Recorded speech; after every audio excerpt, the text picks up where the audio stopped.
Ok, Ok, acabo de activar la grabación. Muy buenas noches a todos. Gracias por la asistencia. Jorge es el presentador de hoy. Tenemos a Luis Emilio desde Perú, a Julio César y a Marco Mesa de Costa Rica, un servidor César Tapia. Aquí hacemos ya la grabación para el resto de compañeros que eventualmente se van a ir uniendo. Esta grabación se va a guardar en el suite del grupo de ruta al PSP 2019. Adelante, Jorge, quedas entonces con la audiencia y yo me pongo en mute para que puedas iniciar con la clase. Gracias. ok, perfecto. Bueno, les agradezco a todos, en particular a ti, César, por la invitación y por el esfuerzo que estás haciendo.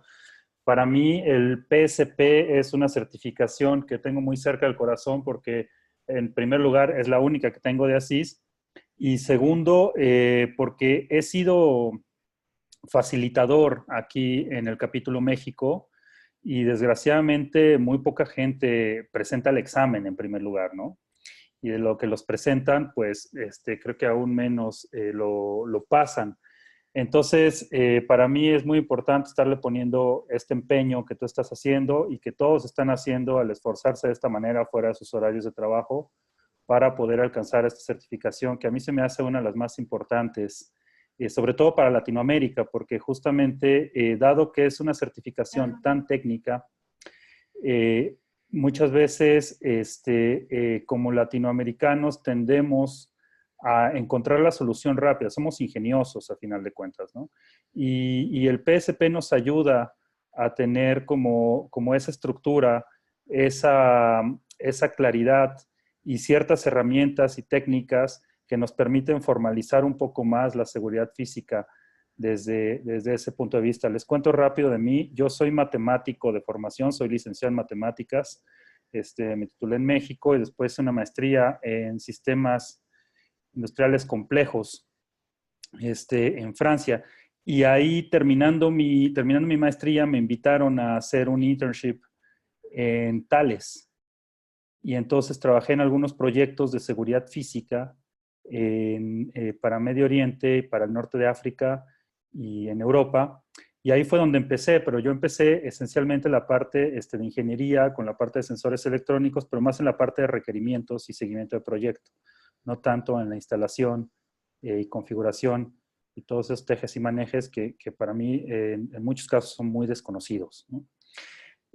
Posteriormente vine a México y empecé a trabajar para una empresa que seguro la conocen, se llama Senstar, en donde me encargaba de la parte de comercial de sensores. Entonces, por eso también otra vez caí otra vez en los sensores, en donde pues en realidad aprendí muchísimo. Fue una experiencia muy gratificante en muchos aspectos.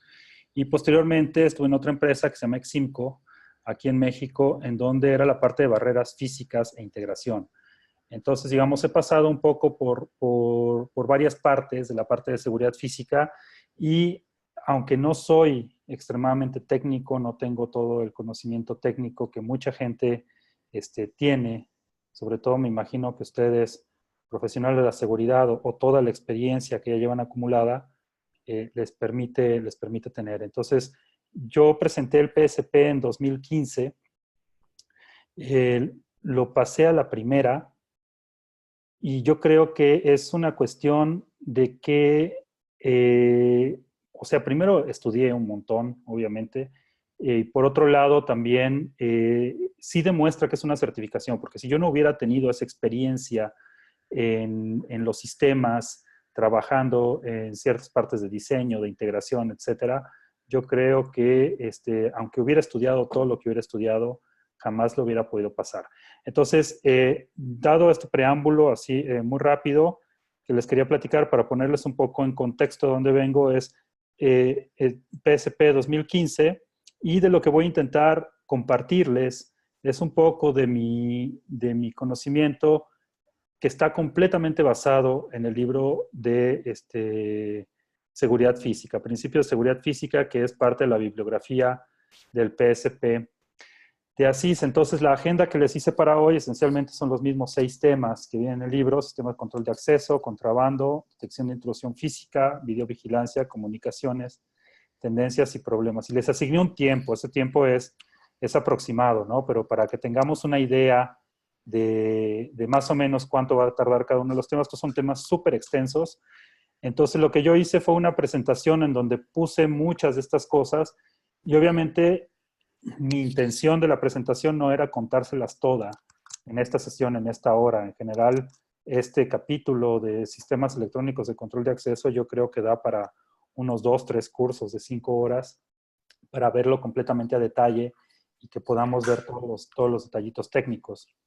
Entonces, más bien la idea de hacer una presentación extensa era para que ustedes tuvieran el material, para que vean un poco cómo es que yo resumo las cosas y me atreví a poner algunas preguntas que yo inventé que les pueden ayudar a saber cómo es que a la hora del examen uno puede atacar este tipo de preguntas, cómo puede empezar a pensarlas. ¿Ok? Entonces, son estos 6 temas. Y entonces, en estas preguntas, hablo de la dinámica, en donde tiene una finalidad de reflexionar un poco más allá de lo que el material ofrece y se pide a los participantes contestar en el chat, ¿no? Ya después se elabora el tema. O sea, en general, hago una pregunta con respecto a algún tema y sobre eso comentamos, bueno, yo comento un poco y la idea es que al final el micrófono se abra y todos hagan sus comentarios. El PSP también es una certificación muy valiosa porque permite compartir muchos conocimientos, dado que son temas tan extensos que siempre ayudan a distintos profesionales, ¿no? Por ejemplo, cuando yo hice PSP, yo no tenía idea de cajas fuertes. Y entonces ahí aprendí un montón y bueno, y pude preguntarle a gente que se dedicaba a eso y ellos ya me ayudaron y pues se abren otros panoramas, ¿no? Entonces la referencia principal es este libro del Principio de Seguridad Física, IAS International, la edición 2017. Perdón, me ando un poquito mal de la garganta.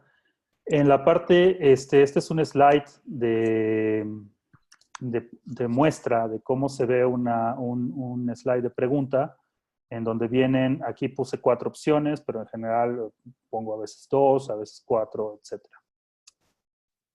Entonces, bueno, vamos a comenzar con la parte de sistemas de control de acceso. Ahora, me comentaron, César me comentó que ustedes ya habían pasado por toda la lectura del libro y que ya habían hecho sesiones de trabajo, lo cual me parece valiosísimo.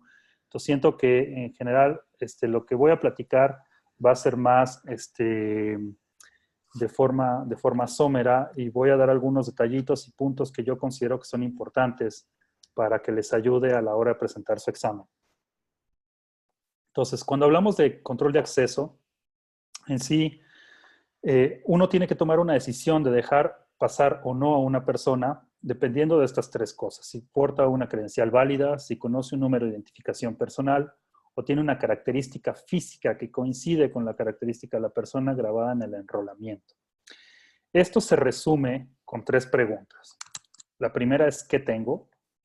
Sí, o sea, si yo tengo un token, una credencial, etcétera, entonces con eso puedo acreditar que soy yo. La segunda es qué sé. Y la tercera es qué soy o qué es. Ahora, esta tercera de qué soy o qué es, en general es una pregunta sobresimplificada, porque todos sabemos que incluso cuando estamos trabajando con sensores biométricos, por ejemplo, como puede ser huella o algo así, pues hay formas de burlarlos, ¿no? Aunque uno no sea propiamente la persona.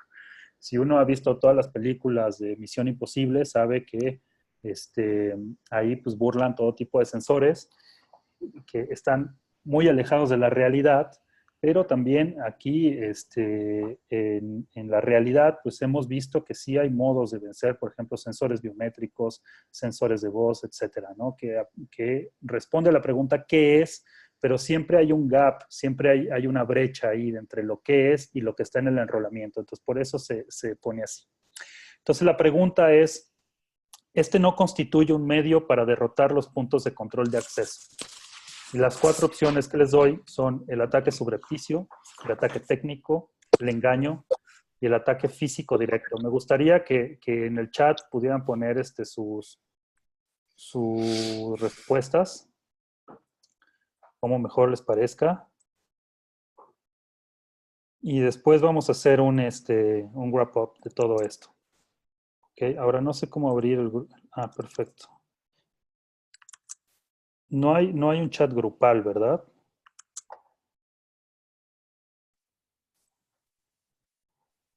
¿Alguien me puede apoyar si hay un chat grupal o algo así? Jorge, el sistema tiene un chat, entonces, y todos los que estamos conectados en este momento estaríamos viendo el chat. Ok, Acabo de enviarte una respuesta a ese chat, no sé si lo sí, recibiste. pero me lo mandaste. Ah, ok, ya, aquí le puedo cambiar, aquí ya veo todos, perfecto, sale. Ajá. Bien, ahí. Entonces, César ya contestó, César dice que la respuesta es D, Luis Emilio dice que es un ataque técnico, etcétera. Esto no se trata tanto de juzgar ni de decir, bueno, esta es la respuesta correcta y esta no, sino más bien que vean el tipo de preguntas con las que uno se puede encontrar y cómo uno puede empezar a razonar sobre cómo atacarlas. Entonces, este no constituye un método para derrotar los puntos de control de acceso. En sí, el ataque físico directo sí es un método para derrotar un punto de control de acceso, y eso es porque una cerradura lo puede ser. Entonces yo puedo atacar directamente una cerradura, puedo engañar a alguien y robarle su PIN, puedo hacer un ataque técnico manipulando el sensor o manipulando el dispositivo. En sí, el que no aparece es el ataque subrepticio, ¿no? Que es, ¿por qué? Porque cualquiera de estos, B, C o D, pueden ser ataques subrepticios. O sea, si yo no me doy cuenta que me están vulnerando mi sistema de control de acceso, eso constituye un ataque subrepticio. Entonces, la respuesta correcta es la A. ¿Ok? Entonces, vean cómo hay que pensar un poquito en el contexto, en el contexto, hay que pensar un poquito en el contenido y razonar cada una de las respuestas, porque muchas preguntas pueden ser un poco así convolutas, si lo quieren decir. Entonces, como les decía, no voy a pasar todas las diapositivas, voy a ir, voy a saltarme varias porque ustedes ya conocen esta parte. Entonces, en sí en la parte de control de acceso, digamos, estos son las funciones principales de un control de acceso. Otra parte importante del PSP es que, y en general de todas las certificaciones de ASIS, es que uno siempre tiene que empezar haciéndose una pregunta, intentando resolver un problema y listando las funcionalidades que va a tener el sistema.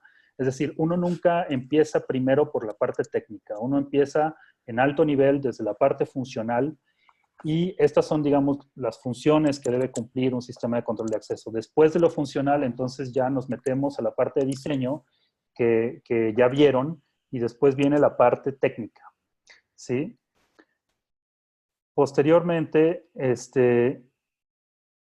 tenemos, por ejemplo, ¿qué sé y qué tengo? Bueno, ¿qué sé y qué tengo? Puede ser un PIN, puede ser una palabra secreta, puede ser tarjetas, todo este tipo de tarjetas, todas las tecnologías que hay ahí que pueden servir. Entonces, por ejemplo, aquí hay otra pregunta que les pongo. Al principio voy a usar muchas preguntas, después pongo menos. La coercitividad de una tarjeta medida en Oersted con banda magnética codificada permite definir si la información es fácil o no de borrar de acuerdo a lo siguiente. Mientras tienes mayor coercitividad, implica que la información es más fácil de borrar y menor coercitividad implica que la información es más fácil de borrar. O sea, esas son como las dos opciones. ¿Ok?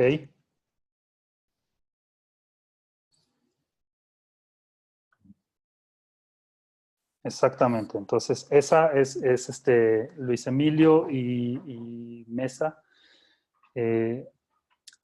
Dijeron que es B y efectivamente, o sea, la coercitividad está directamente, es proporcionalmente relacionada con la facilidad de borrar la información.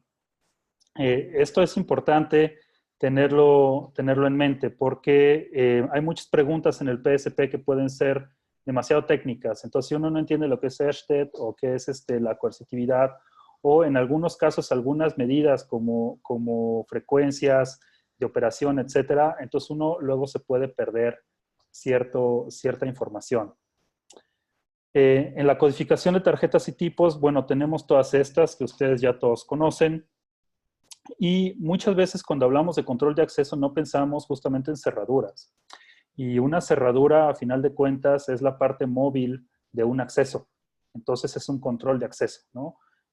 A final de cuentas, nosotros podemos clasificarla en dos tipos, que son aquellas que operan con principios puramente mecánicos y aquellas que son eléctricas. Ahora, aquí hay un montón de cerraduras, de tipos de cerraduras, ¿no?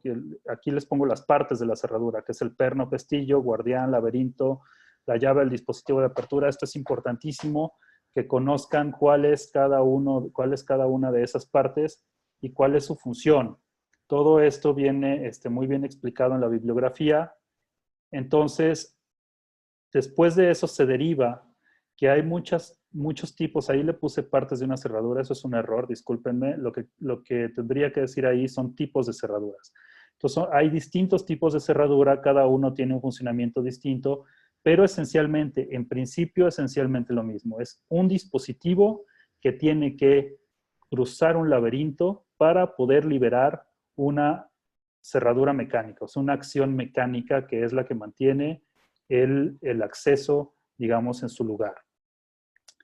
Esto nos permite hablar también de lo que son las llaves maestras.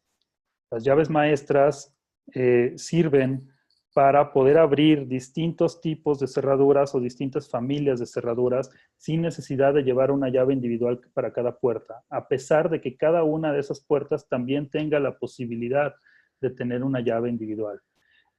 ¿Cuáles son las ventajas de esto? Entonces, tener llaves maestras tiene las siguientes ventajas. Y aquí les pido que elijan una opción de cuáles serían las ventajas de una llave maestra. A, disminuye la necesidad de tener un registro de llaves. B, se minimiza el uso de llaves individuales, facilitando la tarea al personal con múltiples accesos. Y C, se disminuye el mantenimiento requerido, y D, las aperturas subrepticias son menos probables. Efectivamente, la ventaja es B, ¿no? Todas las otras, no, justamente lo puse al revés, es lo contrario. Tener llaves maestras aumenta la necesidad de tener un registro de llaves, ya que cuando se pierde una llave maestra nos metemos en un quilombo que no les cuento, porque hay que cambiar todas aquellas cerraduras que abría esa llave maestra, y eso muchas veces implica también cambiar llaves individuales. El C, se disminuye el mantenimiento requerido, al contrario, se aumenta el mantenimiento requerido por lo mismo, porque cuando una llave maestra tiene que ser cambiada, o cuando por alguna razón tengo que cambiar algún tipo de contraseña o algún tipo de dispositivo, voy a tener que cambiar un montón de cerraduras, un montón de tambores. Y en el D, las aperturas subrepticias son menos probables, al contrario. Cuando tengo una cerradura que acepta llaves maestras, es más fácil vulnerarla porque tiene menos combinaciones. ¿Okay? Entonces, todo esto hay que integrarlo. Cuando ustedes lean la bibliografía, cuando ustedes lean el libro, para poder razonar como qué tipo de preguntas les podrían hacer. Entonces, ¿qué vulnerabilidades tienen las cerraduras? Ataque por fuerza, subrepticio, ataque por toma de impresiones de llaves y de intento, ¿no? Por supuesto, hay vulnerabilidades que, bueno, ni Dios nos puede quitar. Y una de ellas es el ingenio del factor humano, por decirlo de alguna manera, ¿no? El ingenio. Entonces, bueno, esta cerradura es muy fácil de vulnerar y no está en ninguno de estos ataques de aquí de la izquierda. Entonces, cuando nosotros tenemos cerraduras mecánicas, es importante que las estemos rotando. Rotamos de puertas en puertas, de gabinetes en gabinetes, y reacomode los cerrojos dentro de cada cerradura a una nueva combinación. Entonces, aquí les hago otra pregunta. Por ejemplo, en una oficina hay gente 24 horas sobre 24 y existe un único acceso por medio de una puerta protegida por una cerradura electrónica. Esta cerradura debe configurarse en qué modo de apertura. Ok, ya tengo respuestas. Sí, César, muy bien. Entonces, si se dan cuenta, calculen un poquito el tiempo, o sea, el tiempo que les tardan en leer la pregunta, el tiempo que tardan en entenderla y el tiempo que tardan en relacionar los conceptos en su mente. Entonces, si estamos tomando en cuenta de cuántas preguntas tiene un examen del PSP, entonces tenemos que ser bastante ágiles a la hora de leerlo. Algo con lo que, bueno, al final les voy a dar como algunas recomendaciones que a mí me hubiera gustado tener antes del examen, pero la respuesta a esta pregunta es A, esa prueba de fallos. O sea, si tengo siempre gente, en caso de alguna contingencia o algo así, de alguna pérdida de energía, a mí me gustaría que la puerta se mantuviera abierta. Sí, esto esencialmente porque siempre se tiene que dar una prioridad a la seguridad de la vida, a la protección de la vida, ¿ok? Por otro lado, el fair secure sería cuando hay algún tipo de pérdida de energía o algún fallo, entonces se queda cerrada y podría dejar encerrada yo a gente en un cuarto en el caso de algún incendio o de algún sismo. ¿Okay? Aquí en México eso nos preocupa mucho. no sé, en sus países. Bueno, en Perú creo que también, en algún momento en Chile. Entonces, me voy a pasar estas diapositivas, como les decía, muchas de ellas únicamente son para que ustedes las tengan, para que ustedes memoricen, para que ustedes estudien, y no tanto para efectos de esta presentación. Hice un extracto de todos los cursos que he dado aquí en México en este sentido, justo de este capítulo, pero sí, como les decía, esto es alrededor de 15 horas de cursos si queremos verlo a detalle. Ok, importantísimo un plan de diseño. Hay una frase que me gusta mucho que viene en el libro que dice que que colocar cerraduras sin un plan únicamente es mera privacidad, no es seguridad. Y eso lo que nos dice es que justamente si yo quiero hacer un buen sistema de control de acceso con cerraduras, entonces tengo que tener un plan de cada cuándo los voy a rotar, de cómo los voy a cambiar, a quién les voy a dar las llaves, cuál es el protocolo, cuál es la política, etcétera. Y les pongo aquí los puntos importantes. Consideraciones de planificación, bueno, son todas estas que vienen acá. Entonces hay que planear cómo es que yo voy a poner cerraduras, a quién le voy a dar la llave, cómo voy a controlar.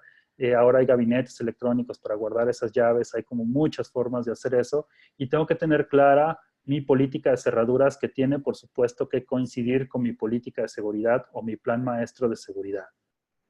¿Ok? Ahora, por otro lado, un sistema de identificación biométrico me permite el acceso a un área a la que no estoy autorizado. ¿Esto constituye un error de qué tipo?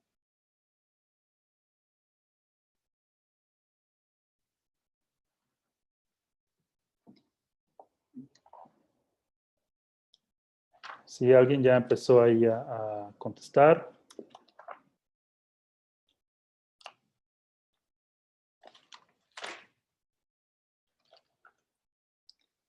Efectivamente es un error de tipo 1, ¿no? ¿Por qué? Porque me está reconociendo como alguien autorizado. En el otro caso sería que estuviera autorizado, pero no me dejara entrar. Entonces, eso es importante que lo tengan bien claro, cuál es error tipo 1 y cuál es error tipo 2. Hay un montón de tecnologías biométricas disponibles y cada vez se están haciendo más. Y por cada una de estas tecnologías, bueno, hay un montón de vulnerabilidades asociadas. A la hora de considerar una tecnología biométrica, tengo que considerar cuál es el tiempo de enrolamiento, qué requiero para enrolar, cuáles son los casos de excepción. Por ejemplo, hay gente a la que no le funciona la huella dactilar, entonces tengo que tener un caso de excepción. O sea, si pongo huellas dactilares en un edificio en donde todos entran a las 9 de la mañana y son 2,000 personas en el edificio, ahí les encargo cuánto tiempo se van a tardar en entrar. Entonces, todo ese tipo de consideraciones las debo de tener claras antes de elegir una tecnología biométrica. ¿Ok? Entonces, digamos, esta es la parte como de control de acceso. Ahora voy a platicar un poquito de la parte de detección de contrabando. Aquí, cuando hablamos de detección de metales, la tecnología más utilizada es un magnetómetro que utiliza estas que se llaman las corrientes de Eddy. Les puse ahí un diagrama. Les recomiendo que cuando vean eso, corrientes de Eddy, corrientes de Reed, efecto Doppler y todo, y no tengan claro el concepto, échese un clavadito a Wikipedia para entender más o menos de qué se trata, cómo es que lo que está diciendo el libro se relaciona con un concepto físico, por ejemplo. Muchas veces nos ayuda a entender muchas cosas.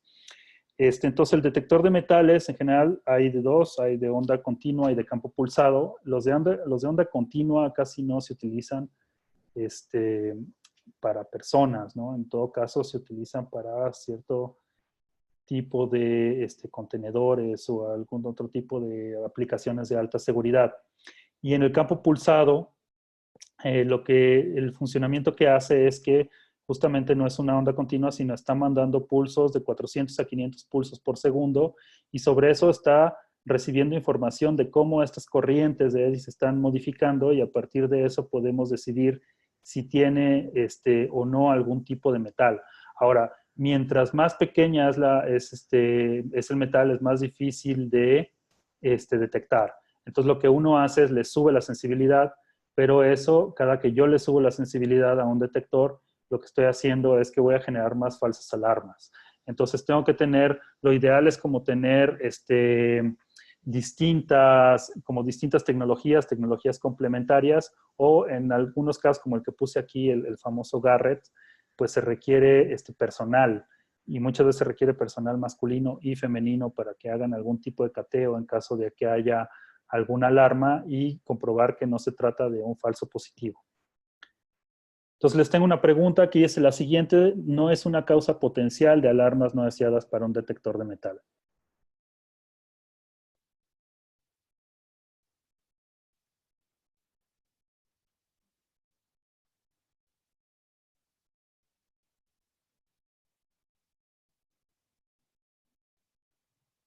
Y ahí, perdón, se me fueron las letras.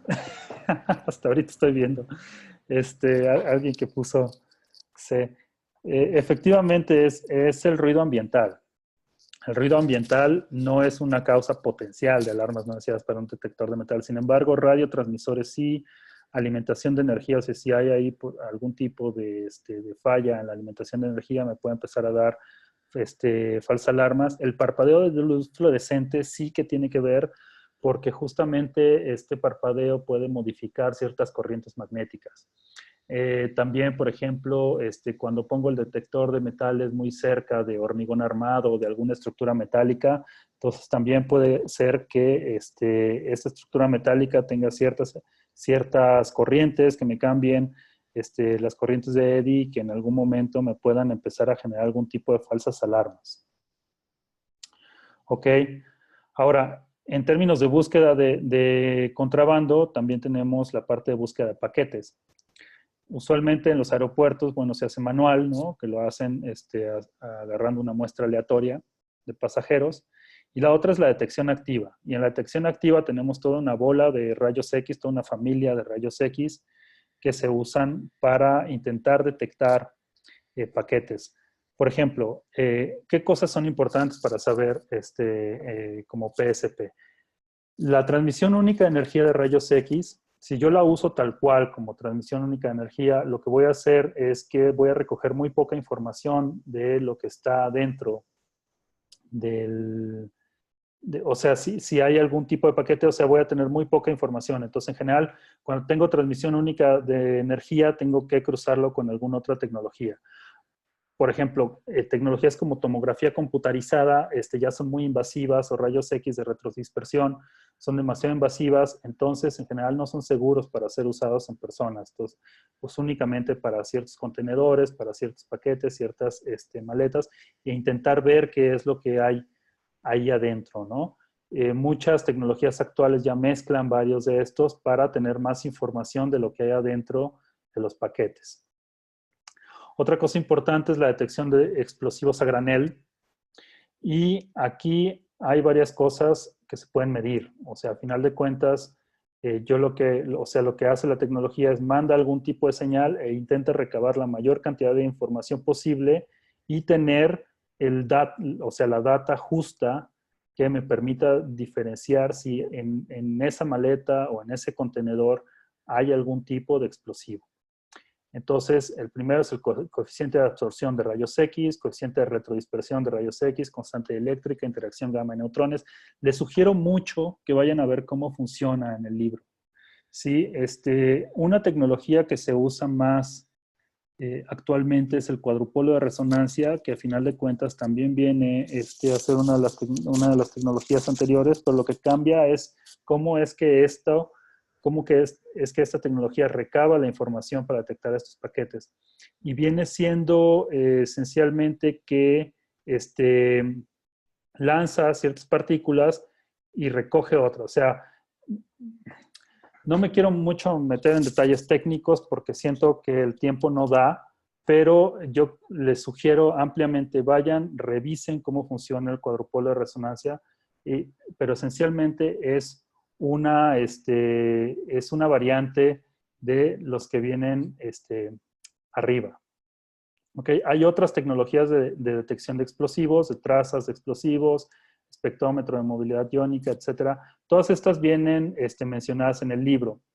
Ahora, por ejemplo, algo que es importante, en la detección de trazas de explosivos, no sé si ya alguno de ustedes los ha visto en algún aeropuerto, hay de dos formas, que uno es el del hisopo, que le pasan como un pañito a la maleta, y el otro es el de vapor. El de vapor obviamente es menos invasivo, nada más que puede ser que el de vapor no capte las partículas necesarias para poder discriminar si tiene o no un explosivo, ¿no? O sea, el olfato canino en general es muy bueno, por ejemplo, pero pone problemas operacionales. Uno tiene que tener perros, tiene que tenerlos alimentados, tiene que tener... Entonces hay un montón de cosas distintas. El detector de quimioluminiscencia, en general, tiene un tiempo de espera. O sea, todas estas tecnologías de detección de explosivos toman tiempo. Entonces, no siempre voy a tener la capacidad de ponerlas en marcha porque me van a atrasar en mi operación. Entonces, para efectos del PSP, lo que les vuelvo a decir, lo que les recomiendo es que vayan y vean cómo funciona cada una de ellas. No se trata de saber cuál es mejor o no, sino más bien cómo las puedo aplicar. Porque hay muchas preguntas que van a venir de aplicación, que van a decir, ok, mira, tengo este caso, entonces, ¿qué tecnología me conviene aplicar aquí? Y entonces tú ya vas a decir, ah, mira, el del perro no me sirve porque estoy en un ambiente estéril, o no me sirve el de espectrómetro de movilidad iónica porque los explosivos que intento detectar no tienen tanta variación en la movilidad iónica, ¿no? Por ejemplo. En la parte de detección de agentes químicos y biológicos es un poco distinto a la parte de explosivos, y esto esencialmente es por, uno, que hay ciertos químicos que pueden ser letales desde el tiempo cero, casi, y la otra es que toma más tiempo en general detectar si hay algún agente químico en el ambiente o algún agente biológico. Entonces les puse ahí lo que yo considero que son como las partes importantes. Detección química difiere de la biológica, porque creo que es necesario el tener este concepto de que si en algún momento a nosotros nos hacen la pregunta de voy a detectar un agente químico, un agente biológico, tengo que pensar en otras variables, como puede ser el tiempo, como puede ser la evacuación, o como puede ser en cómo yo tengo que tratar a la gente una vez que detecté que había un agente biológico. ¿Ok? Entonces, digamos, esta es la parte de detección de contrabando. Yo sé que me fui en fast track y aún así me pasé el tiempo que tenía asignada para esta parte. Sin embargo, voy a seguir ahora con la parte de detección de intrusión física. Como ustedes ya deben saber, muchos de ustedes se dedican a esto de los sensores, justamente, protección perimetral, etcétera. Las tres características principales de funcionamiento de la probabilidad de detección, tasa de alarmas no deseadas y la vulnerabilidad a la derrota. Es importante entender el concepto probabilidad de detección. Es muy difícil de medir, esencialmente porque pues para ver una probabilidad de detección yo tendría que considerar el caso específico en el contexto, en el medio ambiente, cómo está instalado, sobre qué, etcétera, y sobre ahí medir y hacer una muestra estadística que sea lo suficientemente significativa con adversarios reales para calcular una probabilidad de detección. Entonces, eso en general es nada más indicado, digamos, por el fabricante o en pruebas en laboratorio. La tasa de alarmas no deseadas, ese concepto es importante porque muchas veces confundimos falsas alarmas con una alarma de ruido, etcétera. Y en sí una alarma no deseada es cualquier alarma que no corresponda a un adversario. ¿Sí? Entonces eso puede ser una alarma de ruido, ya sea por falla eléctrica, falla de algún componente, etcétera, o que puede ser porque pues, algún animal se atoró en una reja y nos está mandando algún tipo de falsa alarma. Y por último es la vulnerabilidad a la derrota. O sea, cuando yo tengo un sensor, yo tengo que ver qué tan vulnerable es de ser burlado por un adversario. Hay unos que son mucho más fáciles que otros. Hay unos que en realidad son completamente difíciles y ahorita les voy a platicar un poquito de esto, ¿no? Cuando hablamos de sensores exteriores, tenemos una clasificación que difiere en una línea del sensor interior. Lo vamos a ver más adelante.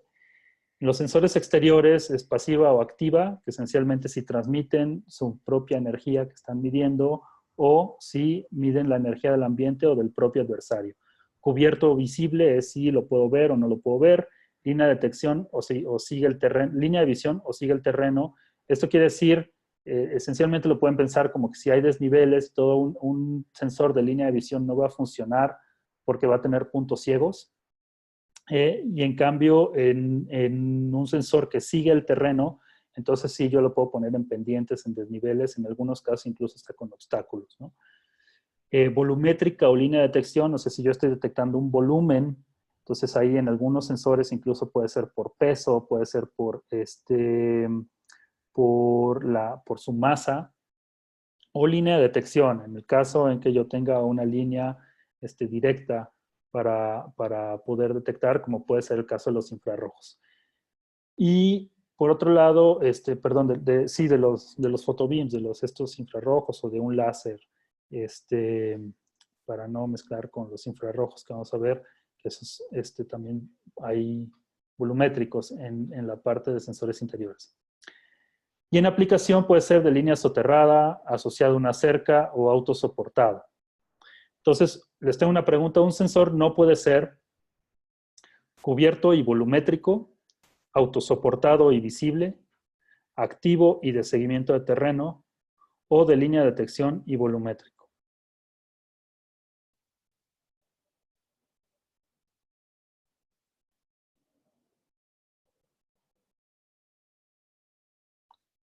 Ok, tengo respuestas. La respuesta correcta es la E. Hay sensores cubiertos y volumétricos, como vamos a ver, ahorita es el cable enterrado. Hay sensores autosoportados y visibles, como puede ser un microondas biestático. Activación y de seguimiento de terreno. Activo y de seguimiento de terreno, como puede ser un cable sensor de fibra óptica. Y por otro lado, la E, aquí les digo otra vez, las letras me fallaron, pero es de línea de detección y volumétrico, eso sí que no puede ser, esos son mutuamente excluyentes. Yo detecto o línea de detección o volumétrico, a menos que tenga tecnología dual. Pero entonces, cuando yo estoy hablando de tecnología dual, ya no estoy clasificando un solo sensor, sino estoy clasificando dos al mismo tiempo, ¿sí? Entonces, la respuesta correcta es la E. Existen un montón de estándares que nos ayudan a normar este tipo de cosas. En Latinoamérica creo que no muchos de estos se aplican, pero en otras partes del mundo, como Estados Unidos, Canadá, la Unión Europea, sí ponen ciertas restricciones sobre los sensores, tanto ya sea en la probabilidad de detección o en su funcionamiento en condiciones ambientales hostiles o en su capacidad eh, de transmisión de alarmas, por ejemplo, o normar como la comunicación, en cómo voy a mandar yo la comunicación. Por ejemplo, hay ciertos microondas que funcionan en ciertas frecuencias, en ciertos anchos de banda que en algunos países no son permitidos, ¿no? Hay radares que también funcionan en ciertos anchos de banda que en algunos países no se pueden usar o son privados, entonces uno tendría que pagar a alguien para poder usar su radar. Entonces, todo este tipo de estándares nos ayudan a tener un poquito más claridad y sobre todo van subiendo la barra en las tecnologías que van saliendo año con año. Les recomiendo que lean cada uno de lo que viene en el libro. Esto en general está muy focalizado tanto a Estados Unidos como a la Unión Europea en el libro, pero siempre es bueno conocerlos. Entonces, el primer sensor de que les quiero platicar, sensor exterior, es el cable coaxial portado o también llamado cable enterrado. Entonces, esto de lo que se trata son un par de cables que van enterrados.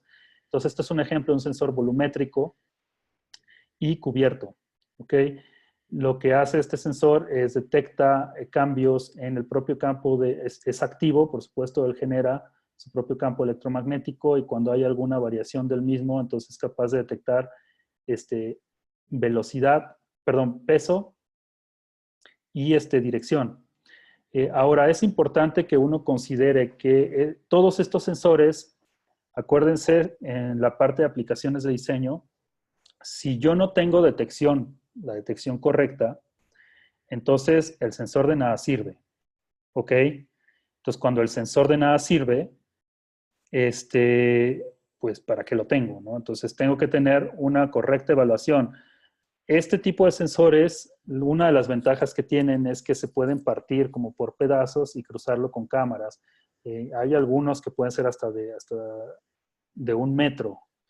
No es ideal partirlo a la sensibilidad de 1 metro o cruzarlo con cámaras a 1 metro, porque si yo detecto un intruso y mi cámara apunta a ese metro por donde pasó el intruso, pues de aquí a que mi monitorista vea o mi operador vea la alarma, pues el cuate ya va por otro lado, ¿no? Entonces pierdo justamente la visión general, pierdo el contexto. Entonces, una recomendación es hacerlo como cada 50, cada 100 metros, dependiendo de las cámaras, dependiendo de las distancias, uno puede empezar a jugar con eso. Es importante que uno empiece a pensar a la hora de pensar en sistemas electrónicos y en general para la certificación PSP en cómo todo se integra, o sea, cómo los principios de diseño, cómo los principios de integración, cómo todo va embonando como si fuera un juego de Tetris. Ahora, ¿qué cosas son las que pueden causar falsas alarmas en este sensor? Agua, nieve, neblina muy densa, cierto tipo de animales, ¿no? Que sean lo suficientemente grandes, suficientemente pesados para ciertas configuraciones.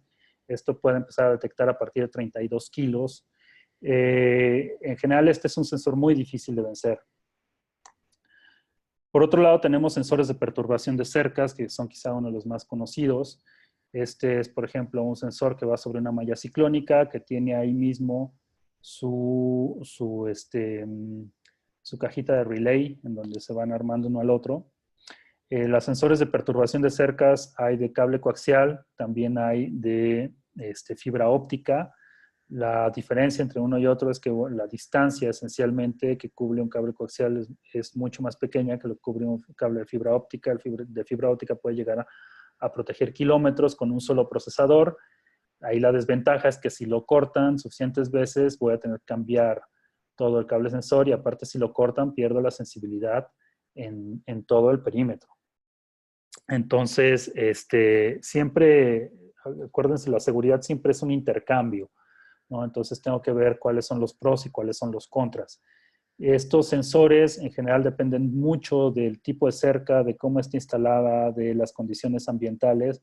Entonces sí hay que ser cuidadosos. También hay otros sensores que no necesariamente tienen un procesador como este y el de fibra óptica que les platiqué, sino tienen ahí mismo como pequeños procesadores o pequeños sensores piezoeléctricos que cuando hay una vibración mandan todo hasta el cuarto de control y no los tienen ahí en campo o no están analizando como los movimientos del cable mismo, sino de estos sensores aislados y el cable únicamente sirve como método de transporte de comunicaciones.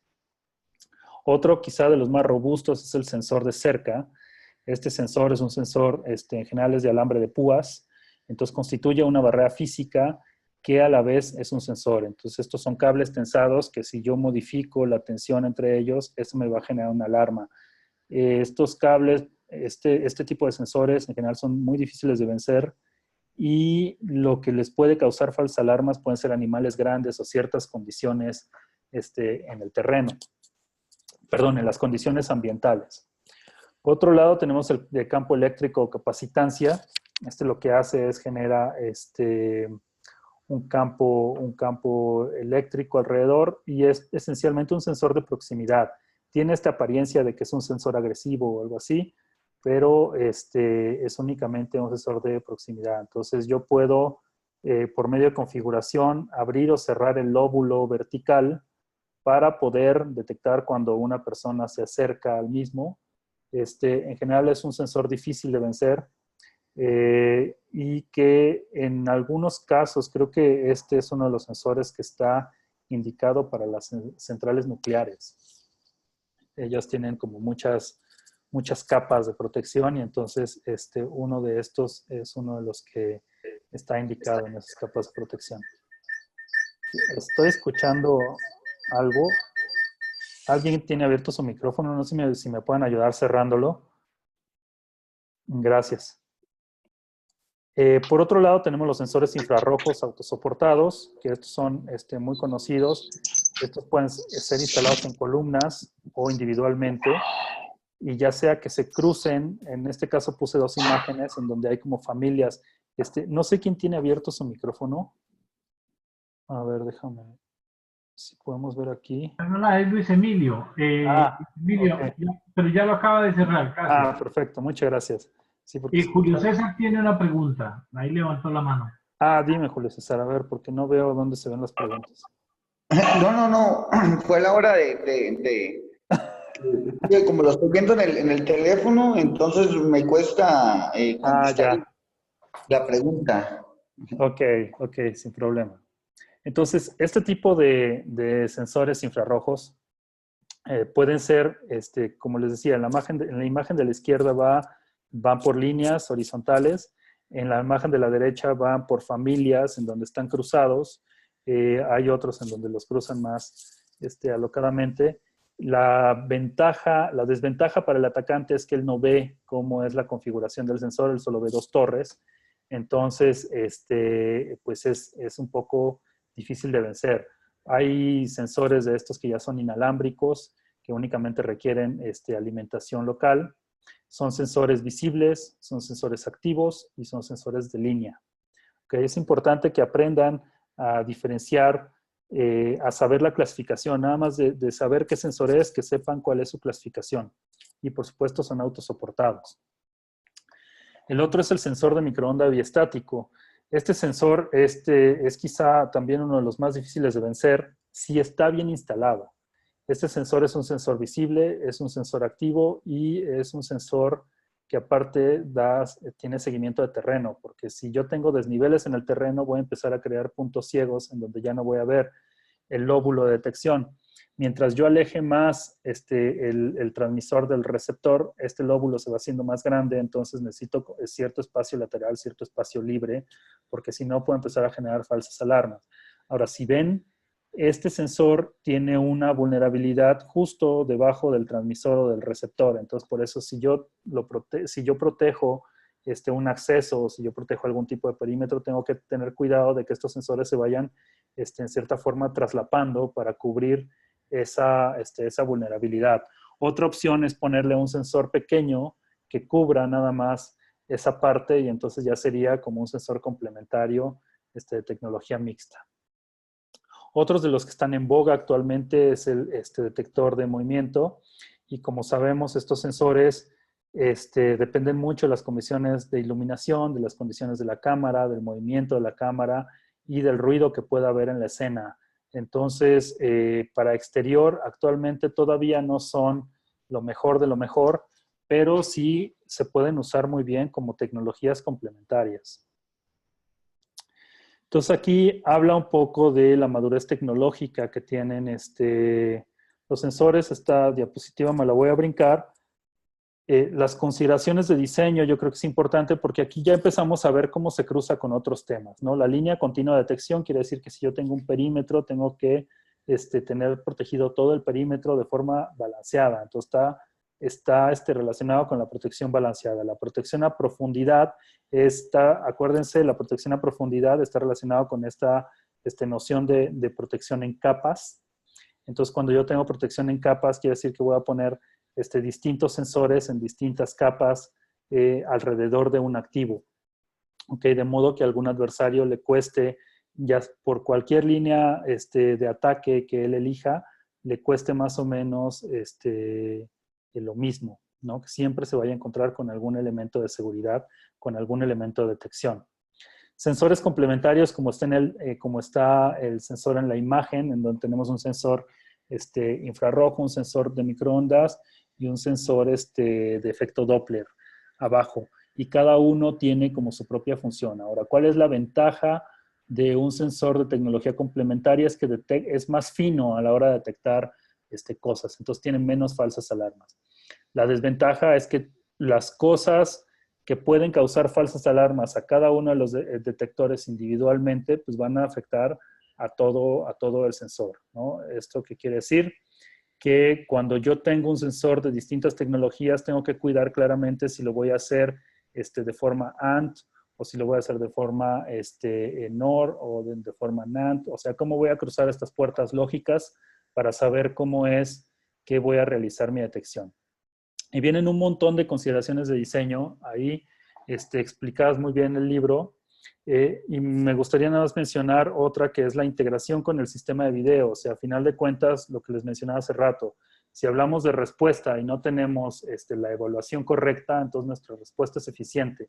Y si detectamos y no evaluamos, entonces no hemos terminado la parte de detección. O sea, si un sensor manda una alarma, pero yo no soy capaz de saber qué tipo de alarma, qué fue, qué la originó, etcétera, entonces me voy a ver en problemas y eso no cumple todo el proceso de detección. Entonces, cuando hablamos de integración con el sistema de video es que tengo que tener claro cómo voy a juntar mis sensores con mi sistema de video para ayudar a mi operador a que realice la evaluación de la forma más óptima.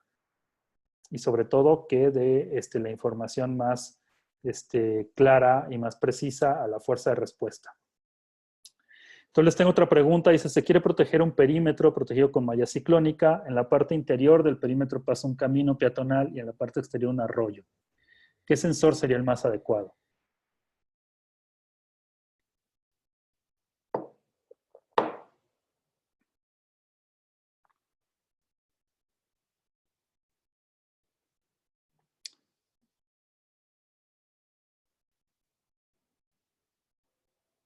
Bueno, muy bien. César ya me contestó, dice que es E. Luis Emilio que es E. Muy bien. Justamente, cable coaxial portado por el arroyo y por el camino peatonal iba a tener muchas falsas alarmas. Igual el microondas biestático son volumétricos y necesitan espacio lateral y no lo tienen, ¿no?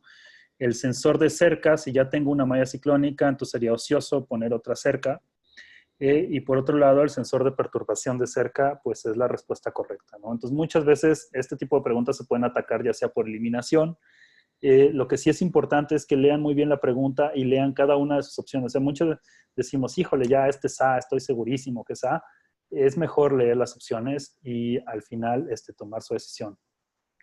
Aquí se habla de procedimientos, no voy a tocar esta parte. Y en la parte de sensores interiores, bueno, es esencialmente, la clasificación es esencialmente la misma.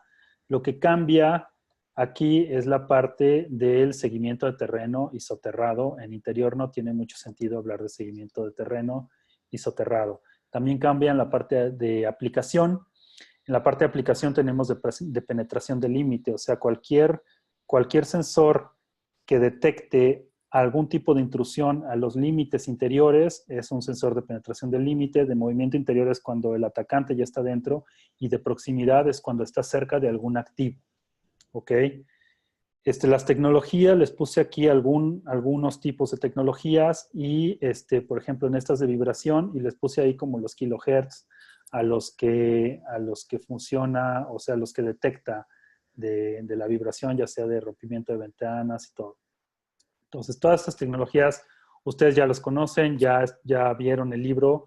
Entonces, más bien, voy a pasar rápidamente en esto. Sensor de movimiento interior, tenemos microondas, el infrarrojo pasivo. Ahora, el sensor, algo que es importante es que el de microondas es fácil de vencer si yo paso transversalmente al sensor. O sea, es más difícil que me vea transversalmente a que si yo me acerco, me alejo directamente en la dirección del sensor. Por otro lado, el infrarrojo pasivo también, en muchos casos, si yo me muevo muy despacio, puede ser que no me detecte.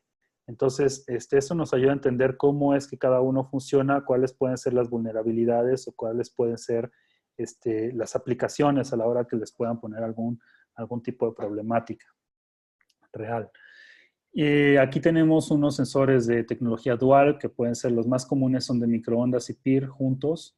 Esto me ayuda, por ejemplo, el de PIR luego se puede activar por pequeños animales cerca del sensor o cambios de temperatura muy bruscos y el microondas me ayudaría a discriminar este tipo de cosas, ¿no? Ya es porque si la arañita se está moviendo en el sensor y eso hace que el PIR brinque, entonces el microondas va a decir es muy chiquito, entonces no es en realidad una alarma, ¿no? Por otro lado, tenemos video detector de movimiento. En interior funciona mucho mejor que en exterior, ya que hay condiciones de iluminación más controladas y obviamente condiciones ambientales más controladas.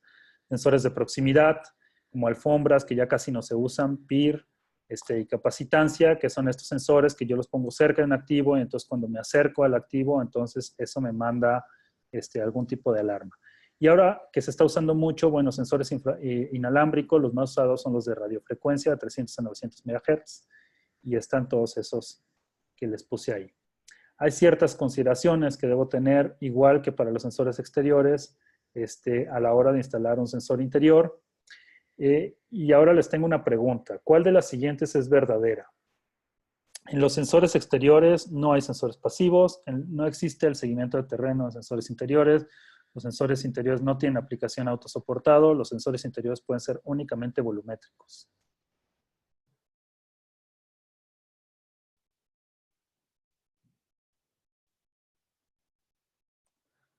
Muy bien, sí, la respuesta es C, que en realidad debería ser B, pero me gusta que estén las letras cambiadas, así tenemos que pensar un poquito más. Es esencialmente lo que les comentaba hace rato. Lo que cambia con los sensores exteriores es que en la hora de clasificación, bueno, el seguimiento del terreno y el soterrado no tiene mucho sentido, ¿no? Todos los demás, todos los demás son falsos, ¿no? Sensores exteriores, claro que hay sensores pasivos. Interiores no tienen aplicación, claro que hay sensores autosoportados. Y claro que los sensores interiores pueden ser únicamente volumétricos.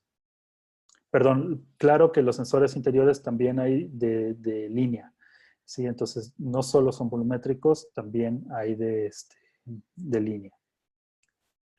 Ahora voy a pasar a la parte de videovigilancia. Yo sé que es mucha información, voy a intentar ir muy rápido y empiezo con esta pregunta. Y la pregunta es, ¿cuál de las siguientes no es un uso de la videovigilancia según el PSP? Monitorear las actividades específicas de los usuarios de la instalación, detectar actividades que requieren una respuesta de seguridad, captar imágenes de un incidente para su posterior revisión y uso de evidencia y ayudar a la evaluación de incidentes. Muy bien, es muy importante que tengan claro justamente cuáles son los principios de ASIS y cuáles son los principios del PSP y a qué le ponen énfasis, porque muchas veces, sobre todo cuando uno ya lleva ciertos años de práctica y todo, puede tender a hacer las cosas de una forma cuando uno tiene que pensarlas desde esta óptica que se tiene de ASIS, de protección de activos, yendo primero a lo funcional y luego a lo técnico. Ok, entonces la respuesta correcta es A. Monitorear las actividades específicas de los usuarios de la instalación no es un uso de la videovigilancia para seguridad, según el PSP. Las otras tres sí. Entonces, más bien monitorear las actividades específicas sería más para la parte como operacional, en todo caso, ¿no?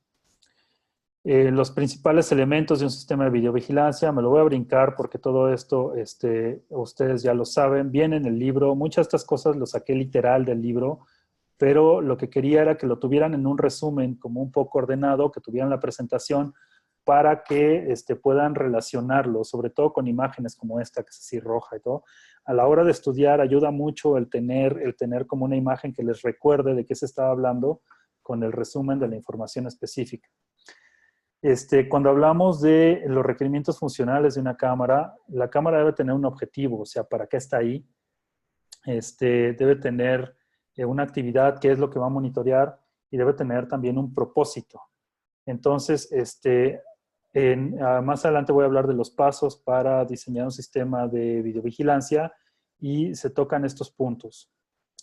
Esta parte de la teoría de seguridad visual me la voy a brincar un poco, pero acuérdense que antes en los formatos analógicos se tenía el NTSC y el PAL, y pues era un embole cuando uno quería ver un programa de Europa en un dispositivo en Latinoamérica y que no se podía porque no coincidían y todo eso.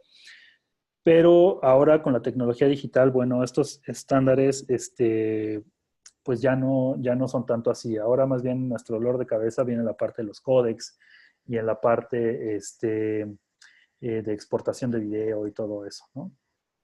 Entonces la pregunta es, ¿no es un uso de un sistema de video en seguridad?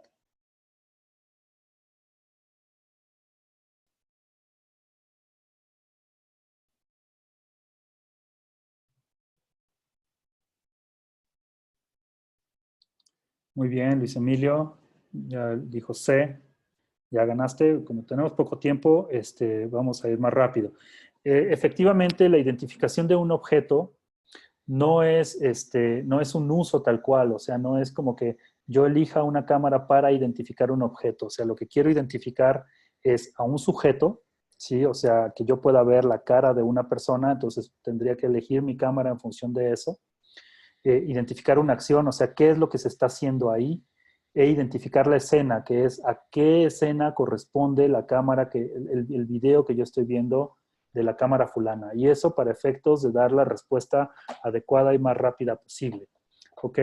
Identificación de un objeto más bien sería como, no tal cual una función, sino como algo adicional, o sea, algo necesario para poder identificar una acción o para poder identificar una escena. Los componentes de un sistema analógico son re fáciles: cámara, cable de transmisión y el monitor. Y tenemos todas estas cosas aledañas, ¿no? Que todo esto ustedes ya lo conocen. Lo voy a brincar. Es como una lista de supermercado. Pero aparte, ustedes saben más que yo de todo esto. Están todos este tipo de dispositivos. Lo que sí quiero tocar un poco el punto es esto, que son los pasos para diseñar un sistema de videovigilancia, ¿no? Y entonces el paso 1, fíjense, esto es como muy, muy así, es muy PSP. Vamos primero al propósito, o sea, ¿para qué sirve? ¿Para qué lo voy a usar? ¿No? Entonces escribe el propósito del sistema propuesto, o sea, quiero detectar crimen, quiero proteger alguna instalación, o sea, el propósito que a ustedes se les ocurra desde el punto de vista de seguridad, ese es el primero. 2, ahora ya que tengo el propósito general, acuérdense, esto lo debieron haber visto en la parte de diseño, en la parte de integración, en la teoría de sistemas, pues uno va del sistema general, uno va a sistemas más específicos después, ¿no? Que se decantan de ahí. Entonces, de ahí voy a escribir el propósito de cada cámara en el sistema. Después que tenga el propósito de cada cámara, voy a definir las áreas que se deben ver por cada cámara. Entonces, si se dan cuenta, aquí todavía ni siquiera veo lentes, ni focales, ni nada. O sea, no estoy viendo absolutamente nada más que para qué voy a usar el sistema.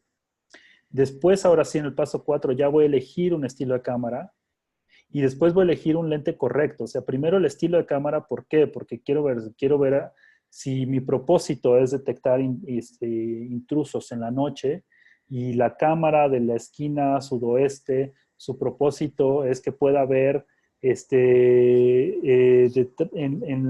oscuridad total, por ejemplo, ¿no? Un intruso que se vaya aproximando. Entonces ahí yo voy a decir, bueno, voy a separar por tales áreas en la esquina sudoeste esta cámara. Y entonces ahora sí voy a decir, necesito una cámara térmica, ¿ok? Porque ahí tengo oscuridad total, porque en los días de luna nueva no voy a ver nada, entonces necesito una cámara térmica. Y ya después veo el lente. Y después elijo el método para transmitir esa señal de video, ¿no? Que si estoy muy lejos, que si tengo cable, que si tengo acometida, si no la tengo. ¿Cómo voy a mandar señal? Bueno, si tengo línea de visión a mi cuarto de control, a lo mejor puedo poner microondas, etcétera. Todo eso viene más adelante. Pero si vean, aquí está resumido. En sí de aquí uno puede empezar, o sea, uno puede empezar a ver estos 7 pasos y de ahí empezar a estudiar cada uno de los temas por separado y les va a ayudar muchísimo. Y por último es, dibuja el área de control y determina qué mejoras son necesarias basadas en los requerimientos de la evaluación visual de cada punto. O sea, ahora sí ya veo cada punto, qué es lo que estoy viendo y todo eso. Ahora, un modo para evaluar este tipo justo en el paso 7 es hacerse unas figuras geométricas, ¿no? Ya un triángulo, un cuadrado o un círculo como de 0.3 metros y ponerlos como a una cierta distancia. O sea, obviamente esto depende de la escena, depende de lo que quiero ver. Si tengo una cámara de largo alcance y quiero detectar una persona, pues bueno, podría jugar con estas figuras geométricas. O si yo tengo un área en interior que quiero vigilar, entonces también puedo ver y mandar a alguien y a ver, llévate este rectángulo, este cuadrado, este triángulo, vamos a ver si los vemos bien, si el contraste es bueno, si el color es bueno, etcétera. Entonces, a partir de eso, yo voy a poder ir eligiendo mejoras. ¿Qué tipos de cámaras hay? Bueno, pues hay un montón, ¿no? Se las dejo ahí para no pasar más tiempo. Tipos de lentes también, gran angular, estándar, telefoto, zoom, varifocal. Y esta es una diapositiva que me gusta mucho porque es ilustrativa. O sea, hablando de sensor, tenemos de 1 pulgada, 2/3 de pulgada, o sea, en el tipo de sensor CCD que yo tengo. Y estas imágenes nos ayudan a entender un poquito cómo cambiando el sensor yo puedo cambiar lo que estoy viendo, ¿no? O sea, o lo que mi cámara va a ver. Ahora, el sensor también luego va a depender del lente que yo le ponga. Entonces, por ejemplo, un 18 milímetros, que es un gran angular, pues ve un montón. En cambio, un 300 milímetros, pues ya está viendo, si ven la casita en el 18 milímetros casi ni se ve, y en el de 300 milímetros se ve fijo, ¿no? Se ve claramente. ¿Qué va a pasar si yo pongo un lente a 300 milímetros que más me vale que mi cámara esté súper bien fijada porque cualquier rafaguita de viento me va a mover toda la escena y no voy a ver nada? ¿Sí? Entonces, todo este tipo de cosas que ustedes estudiaron, que ya vieron en el libro, bueno, aquí más o menos las pueden relacionar con algunos visuales para que les ayude a entender un poquito cómo es que la elección del sensor o cómo es que la elección del lente me va a cambiar justamente estos pasos que yo les puse aquí, los pasos del 1 al 7, que también viene en el libro, por cierto. Esta tablita, estudiensela, a mí se me hace oro molido porque está muy bien resumido la parte del CIF, ¿no? La parte de la etiqueta, de la cuadrícula y del arreglo horizontal y vertical. Todo sistema de videovigilancia, bueno, necesita un software de control. Todo sistema de videovigilancia moderno necesita un software de control. Y estas son, digamos, las preguntas más importantes que se debe uno hacer para elegir el software de control o que debe cumplir. Hay, respecto al almacenamiento, antes se grababa todo en análogo. Y bueno, sabemos que la mala calidad, que había mucha mala calidad de almacenamiento, que se requerían grandes volúmenes de almacenamiento, etcétera. Después se mudó al NVR, que ya es digital, donde yo conecto cámaras analógicas o digitales y a partir de eso puedo guardar todo en red, puedo guardar todo en racks, en discos duros en racks. Y eso me permite bajar el volumen y me permite aumentar también la calidad de almacenamiento. Sin embargo, una tendencia que se está viendo ahora es aplicaciones en la nube. Esto puede resultar costoso en algunos casos y en otros casos, por una imposibilidad técnica, ya sea de ancho de banda o de disponibilidad del Internet, también nos puede causar algún problema, ¿no? Entonces, en algunos casos se recomienda que si yo voy a querer mandar todo esto a la nube, entonces que tenga también un soporte local, un NVR local, que me esté haciendo las veces de, como de redundancia. En caso de que falle la conexión con la nube, bueno, que lo pueda grabar ahí y en cuanto haya disponibilidad de conexión, que toda esta información empiece a subir a la nube. Y por último, los sistemas de video gestionados, que también es una tendencia, que es ahora ya rento, ¿no? Mi almacenamiento. Ya casi todos lo hacemos con nuestros correos electrónicos. En seguridad también esto es una tendencia. Estoy mandando todo ese video a repositorios remotos. Y otra tendencia más que viene y que se está haciendo, que es ahora también voy a mandar mis datos, ¿no? Y voy a querer que a lo mejor yo nada más pague como ciertos módulos y que Google analice mis datos y me dé como el cruce o la inteligencia o los reportes necesarios. Consideraciones adicionales, bueno, hay un montón, o sea, tengo que ver el layout del sitio, la interferencia del video con el sensor. Por ejemplo, cuando veo en la parte de Septet, que habla de iluminación y todo eso, muchas veces he visto que las personas que se encargan de la arquitectura del sitio y de la seguridad son completamente distintas, no se conocen, jamás se han visto en la vida, ni siquiera se hablan, no se soportan.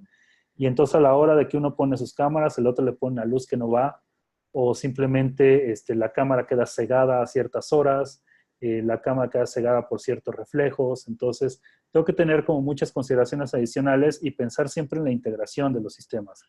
Que como les decía, si yo tengo una cámara que tiene un zoom, pero está en un poste que baila con cualquier rafeguita de viento, entonces va a ser una cámara inútil. O si le quiero poner un analítico a una cámara que también no está muy estable, o cuyas condiciones de iluminación cambian muy seguido, entonces no me va a servir de nada. Entonces, todo este tipo de cosas las tengo que pensar, y hay una parte que me gustaría mencionar, nada más la última, que es la que dice de pruebas de aceptación. A la hora de yo contratar un sistema de videovigilancia, en muchas partes del mundo se tiene que hacer una prueba de aceptación, uno tiene que ver que efectivamente lo que yo quiero ver en la cámara es lo que lo que yo dije que se iba a ver, que cumple el propósito. Otra vez regresamos a los 7 pasos, y a partir de eso yo valido si la cámara está bien colocada, si lo que yo estoy viendo es lo que en realidad quería ver, y bueno, y ya le acepto o no el proyecto a mi integrador. Hay ciertas valoraciones de sistemas de evaluación de video, esto lo voy a brincar, y voy a pasar a la parte de comunicaciones y sistemas de anunciación. Esta es una parte un poquito más cortita, pero es un poquito más técnica. Entonces, el comunicaciones y sistemas de anunciación se abrevia por sus siglas en inglés como AC&D, a no confundir con AC/DC, porque no son lo mismo, aunque los dos sirven para comunicar algún tipo de mensaje. El sistema transfiere datos de una ubicación física hacia otra y transporta los datos de recolección a un repositorio central, digamos. Eso es como la parte fundamental. Imagínense, si hacemos la analogía con el cuerpo humano, la cámara son sus ojos, los sensores de detección puede ser su piel, su olfato, su sentido del gusto en algunos casos. El centro de comando y control es su cerebro, pero si yo no tengo la red nerviosa, o mi red nerviosa está chafa, y entonces yo no percibo que estoy agarrando una papa caliente, y la tengo ahí en la mano, pero no le manda la señal a mi cerebro, entonces pues de nada sirven mis sensores, ¿no? Entonces la mano se me puede quemar, o puedo chocar contra un poste porque no lo advertí antes. Entonces, digamos, el AC&D es justamente esta parte, esta conexión, este sistema nervioso que va a conectar y que va a mandar la información al repositorio central. Entonces, hay una pregunta, ¿cuáles de los siguientes son datos que se presentan a un operador humano cuando ocurre una alarma?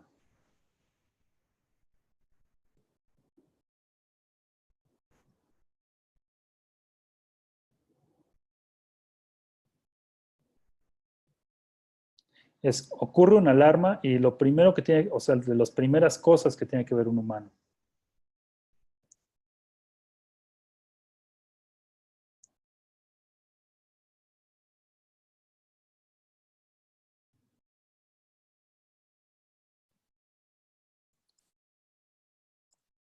Sí, aquí hay muchas respuestas. Eso me gusta porque al final de cuentas quiere decir que están pensando de forma distinta, y entonces a la hora de juntarse tienen que analizar este tipo de cosas, ¿ok? A la hora de hacer sus sesiones de estudio conjuntas, invéntense entre ustedes problemas, invéntense preguntas entre ustedes y resuélvanlas juntos.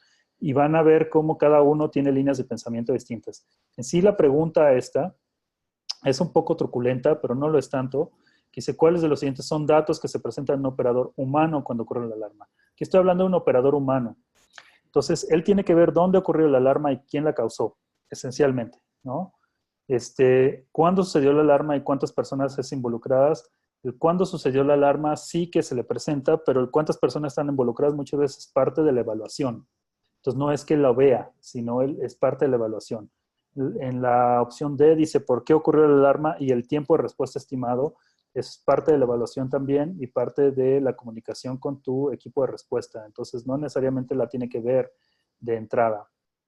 La respuesta o acción requerida y cuándo sucedió la alarma, pues eso también es parte de la evaluación. Él tiene que decir cómo voy a reaccionar, si es a partir de los datos que se le presentaron. Entonces, la respuesta correcta es A. Ok, si ustedes van al libro y ven si los datos se presentan, pues son 4, dónde ocurrió la alarma, quién la causó, cuándo sucedió y por qué ocurrió la alarma. Ok. Entonces, aquí hay ciertas cosas de las que cada profesional debe preocuparse, que es integridad del medio de comunicación, o sea, que haya disponibilidad a la ruta del mensaje, ¿no? O sea, si yo confío que todo está en WhatsApp y se me cae la red celular, y me quedo sin WhatsApp, me quedo sin integridad del medio de comunicación. Ahora, integridad del mensaje, imagínate, sí, siempre tengo comunicación, pero solo te entiendo la mitad de lo que dices, maestro, porque sabes que hay un montón de interferencia y todo, entonces no hay integridad del mensaje. Entonces juega el teléfono descompuesto, ¿no? Puntualidad de la transmisión, que es que si yo te mando el mensaje, que no lo vayas a recibir 3 horas después, ¿no? Y la seguridad del mensaje, que haya una accesibilidad de comunicación únicamente para personas autorizadas. Y entonces, hablando de esta parte de seguridad del mensaje, pues tiene que haber cierta protección. Aquí pongo un poco de las consideraciones para los cables. La ventaja de la fibra óptica, en muchos casos, es que es más pequeña, que transmite mucha mayor cantidad de datos, que se pueden multiplexar, se pueden encriptar, que es más difícil de intervenir. Yo puedo detectar si se interviene. Y por otro lado, que además es menos susceptible a interferencia, por ejemplo, ya puede ser por cuestiones magnéticas o electromagnéticas. La transmisión de video se puede dar por cualquiera de estos medios. Y bueno, aquí hablo un poquito de las topologías, que es el bucle. El bucle sí es un círculo, o sea, si yo pongo todos mis sistemas conectados uno detrás del otro, es como serial, y hago como un círculo. Entonces, esto tiene ventajas, que ocupo menos infraestructura, ocupo menos cable. Sin embargo, si este bucle se interrumpe en algún punto, entonces puede ser que pierda toda la comunicación, o en algunos casos que sea un bucle reversible, pues voy a perder como ciertas partes de la comunicación. En la parte punto a punto es que todos los sensores, que todo está conectado directamente a un repositorio central. Entonces, esto es costoso en cable. Pero pues obviamente es más robusto, porque si yo pierdo una comunicación, simplemente estoy perdiendo ese punto, no estoy perdiendo los demás. Y por otro lado tengo el multiplexeo, que es que yo conecto todos los cables a todos los sensores o todos los dispositivos a ciertos puntos, a lo largo de mi terreno, y de ahí los junto y los mando en un cable grande. Entonces, el multiplexeo en sí es una técnica de tratamiento de señales para enmascarar distintas señales, mandarlas todas en un mismo tubo, en un mismo cable, y después poderlas separar al final de la línea, ¿no? Es importante que se lean al menos esta parte del multiplexeo, que entiendan cómo, o sea, yo sé que muchos de ustedes ya lo saben perfectamente, nada más, sí, para tener como ciertos detallitos técnicos de cómo lo explica la bibliografía. En la parte de comunicaciones inalámbricas, pues bueno, yo necesito una antena, alimentación para la antena, alimentación para el receptor, y aparte necesito o sea, tanto el transmisor como el receptor, como la seguridad de la misma línea, ¿no? Comunicaciones inalámbricas, me lo voy a brincar. Esto es como muy straightforward. Lo que quería llegar es a la parte de la protección de línea. O sea, cuando yo tengo una línea de comunicación, tengo también que protegerla. Y esto va en dos sentidos. Tengo que proteger la parte física como la parte lógica. O sea, si yo tengo una línea de comunicación y está accesible a cualquier adversario, entonces obviamente eso aumenta las posibilidades de que puedan manipular o saber qué es lo que se está transmitiendo por esa línea. Por otro lado, en la parte lógica, pues hay como varios codificadores que se pueden usar. O sea, no solo es como ciertas técnicas de criptografía o de criptología como muy básicas en algunos casos, pero que se pueden lograr por medios analógicos y no necesariamente por medios digitales, como puede ser el invertidor de frecuencia. Entonces yo tengo mi frecuencia y simplemente la invierto. Otra es en donde le hago como el juego de la bolita, ¿no? Lo muevo todo, y entonces ese es como el divisor de banda rodante, divisor de banda. Hay un enmascaramiento, el enmascaramiento es que yo mando la línea y aparte le mando, o sea, mando la información y aparte le mando otra señal. Entonces, si alguien logra acceder a mi línea, va a saber que hay ahí información, pero si no conoce la señal extra que yo le mandé, no va a ser capaz de filtrarla. Y entonces no va a saber qué es la información real de mis alarmas o de mi comunicación o de mi fuerza de respuesta y qué es la parte que es ruido. Entonces él va a escuchar ruido. Y del otro lado, ya cuando llega al punto seguro, entonces como ahí conozco el enmascaramiento, simplemente le filtro esa señal extra que yo le pasé y recupero todos los datos, ¿no? Los códigos rodantes se usan como con códigos pseudo aleatorios, en donde yo mando por ciertas ventanas de tiempo, estoy cambiando cómo se mezclan estas frecuencias, ¿no? Entonces el código rodante es como una parte de divisor de banda rodante, pero aparte con una componente pseudoaleatoria. Control de alarmas y visualización, esto es más o menos lo que tendría que ver un operador cuando ve una alarma en su monitor. Y hablando de ergonomía, tenemos que tener ciertas consideraciones para el operador mismo. Acuérdense, la cadenita es amplia, o sea, si yo voy desde el adversario, mis sensores tienen que captar algo al adversario, tienen que saber mandar esa información a un cuarto de control, pero una vez que llega al monitor, ahí todavía no se acaba la cosa, porque todavía tengo que ver que mi operador en realidad entienda eso que está viendo, que lo pueda ver, que pueda accionar, que pueda tener la información y el contexto necesario y aparte transmitirlo a la fuerza de respuesta. Y ahí otra vez la comunicación, la fuerza de respuesta tiene que ser eficiente y después la respuesta tiene que actuar adecuadamente, ¿sí? Entonces, es importante considerar que el factor humano dentro de un cuarto de control tiene que tener consideraciones ergonómicas, que son algunas de las que les pongo aquí. Esta tablita a mí me gusta mucho, en donde viene como las áreas, debe tener ciertos controles primarios, que son los que están más cerca de sus manos, controles secundarios y después controles auxiliares. Los controles secundarios puede ser un radio de emergencia o puede ser algún tipo de GPS que no sea lo que él está manipulando todo el tiempo. Por otro lado, hay ciertos factores humanos que pongo aquí, ¿no? Como los monitores deben ser perpendiculares a la línea de visión del operador. Ahora están saliendo distintos centros de monitoreo, distintas formas de monitorear, que no necesariamente tiene que ser perpendicular dependiendo de cómo está sentado el operador. Sin embargo, todas estas son consideraciones que vienen en la bibliografía, entonces tal cual ustedes tienen que tomarlas, interiorizarlas y aplicarlas en su examen, ¿no?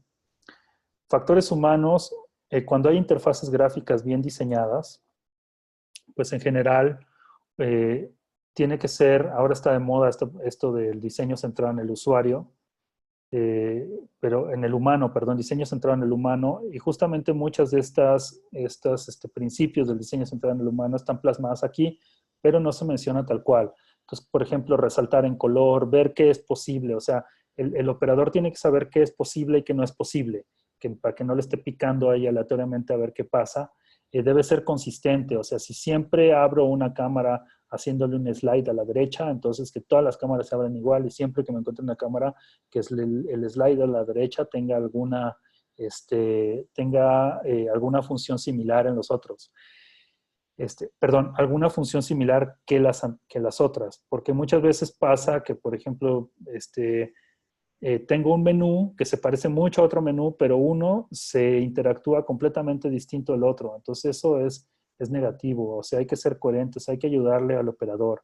Muchas veces el tiempo de evaluación se tarda más por una interfaz gráfica mal diseñada que por incapacidad o falta de atención del operador mismo. Entonces aquí les pongo una ilustración, o sea, al final de cuentas los centros de monitoreo pueden llegar a ser tan complejos como uno se los pueda imaginar. Cada vez están saliendo más, pero a final de cuentas los sistemas nos están ayudando a que esa complejidad vaya pasando a la parte de automatización y que el operador humano se tenga que dedicar únicamente a tomar decisiones y actuar. Y entonces, por último, tendencias y problemas de la integración de los sistemas electrónicos. Las tendencias, bueno, son los grandes volúmenes de datos, o sea, cada vez más y más y más.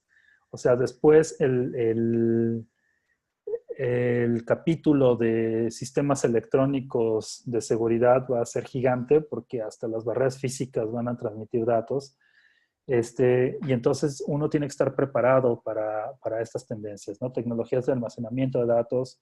analítica, estándares, agregación, el NFC, que es para transmisión de comunicaciones únicamente por proximidad, tarjetas inteligentes y biometría, servicios gestionados. Hibridación del producto. Esto de hibridación del producto se refiere a que hay muchos productos que ya van a tener tecnologías como dobles, digamos, a lo mejor a nadie se le hubiera ocurrido poner una cámara dentro de un detector de humo, pero ahorita ya es muy barato, entonces pues igual y sí vale la pena, ¿no? O de que el mismo sensor que esté sobre tu cerca te pueda mandar información sobre si tu cerca está bien montada o no.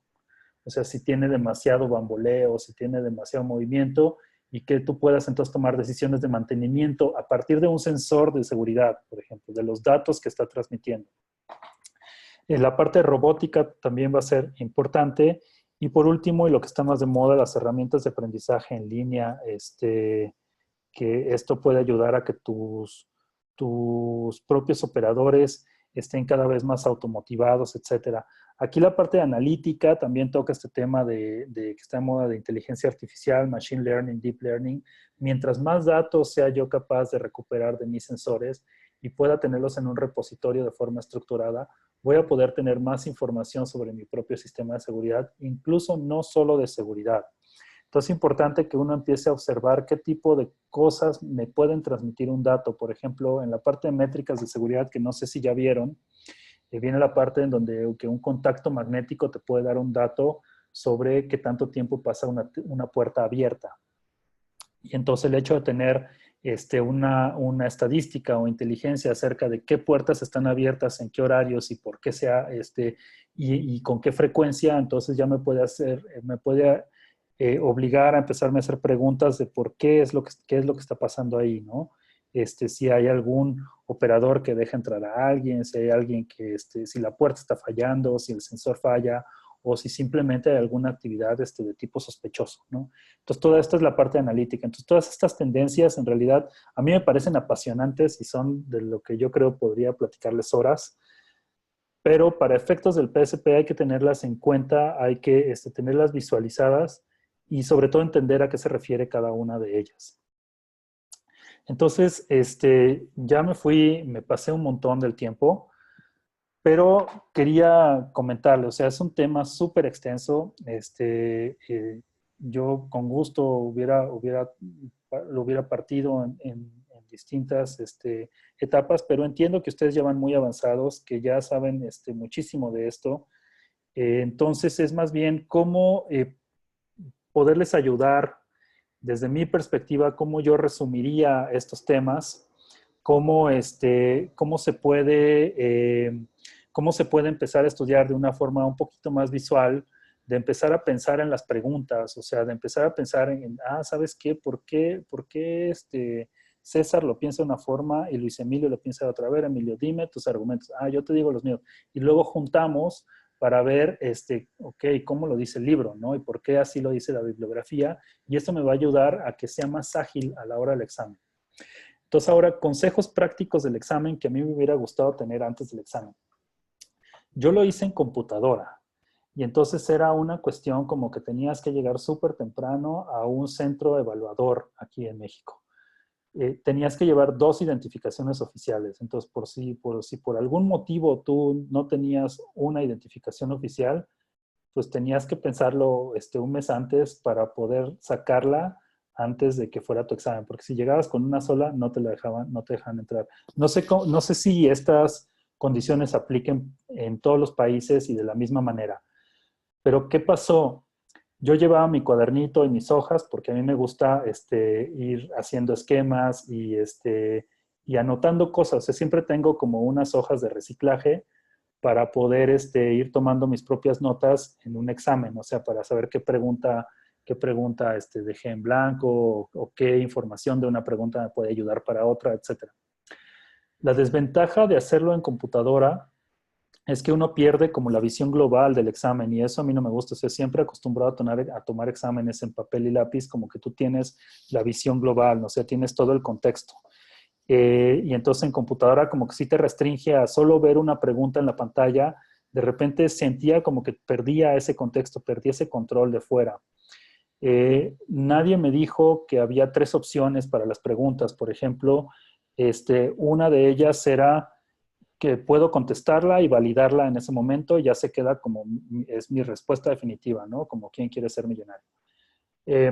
Por otro lado, había otra opción de decir paso, simplemente no contesto la pregunta y paso, ¿no? Porque no me la sé, porque no estoy seguro, porque ni siquiera tengo idea, o porque simplemente ando con otro ritmo y esta pregunta es muy larga, entonces ahorita voy a atacar todas las preguntas chiquitas, ¿no? Entonces uno puede pasar. Y la tercera es, puedo contestar, pero no validar. Entonces no es mi respuesta final. Es como que yo creo que es esta, pero la voy a dejar como en pausa y ya al último valido. Entonces había esas 3 opciones. Después, ¿qué podías hacer? Tú podías revisar todas las preguntas en secuencia, las contestadas, no contestadas y las que habías pasado. Podías revisar solo las que habías pasado o podías contestar podías revisar las que habías pasado y las que habías dejado pendientes con una respuesta temporal, digámoslo así, ¿no? Entonces, ese conocimiento te hace más ágil en el examen, porque a la hora de decir, bueno, esta no estoy seguro, pum, la dejo pasar y después voy a revisar todas esas hasta el final. En realidad el tiempo es muy poco. En mi caso, el examen venía en el lado izquierdo de inglés, en el lado derecho en español, pero la traducción en español era pésima. Es más, aparte, si lo leías en español, de todos modos tenías que elegir tus respuestas en la parte de inglés. Entonces, luego había una duda ahí, como decías, ay, sí estoy leyendo lo que es correcto. Entonces yo de plano me olvidé del español y solo lo leí en inglés. Entonces yo les recomiendo mucho, apréndanse todos los términos en inglés. Porque luego vienen mal traducidos en el examen o no coincide con cómo lo traducieron en la bibliografía. No sé ahora si hay un nuevo examen o algo así. Como les comento, yo lo hice en 2015 y esa fue una mala experiencia. Otra mala experiencia que tuve y que me hubiera gustado que me dijeran es que para ir al baño, o sea, eran 2 horas y media, no sé, no me acuerdo cuánto tardó el examen, pero para ir al baño uno tenía que salir y después tenían que hacerle toda la revisión y todo el cacheo y todo para volver a regresar. Entonces, fácil uno iba a perder entre 5 y 10 minutos, lo cual es tiempo valiosísimo en este examen. En mi caso fue a las 9 de la mañana, entonces yo justo había desayunado y había tomado agua y había tomado jugo de naranja. Entonces ya se imaginan, a la hora yo quería salir corriendo de ahí y eso pues merma en tus capacidades cognitivas, ¿sí? Entonces recomiendo, no tomen mucha agua, vayan bien al baño antes, etcétera.